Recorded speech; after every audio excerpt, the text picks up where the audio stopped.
चॅनलला लाईक करा, शेअर करा आणि सबस्क्राइब करा। कामावरून परत येताना टेम्पोने दुचाकीला धडक दिल्याने झालेल्या अपघातात तडशिनहाटचा दुचाकीस्वार जागीच ठार तर एक जण जखमी झाल्याची घटना बेळगाव वेंगुर्ला रस्त्यावर शिनोळी येथे मंगळवारी घडली। रमेश शिवाजी कडोलकर वय 34 राहणार तडशिनहाट असे मृत तरुणाचे नाव आहे, तर जकाप्पा हुंद्रे राहणार कुद्रेमणी असे जखमीचे नाव आहे।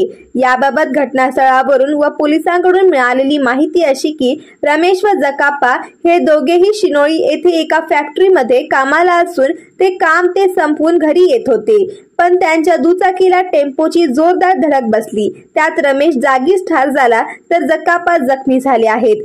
रात्री उशिरा घटनेची नोंद चंदगड पोलिसात झाली आहे।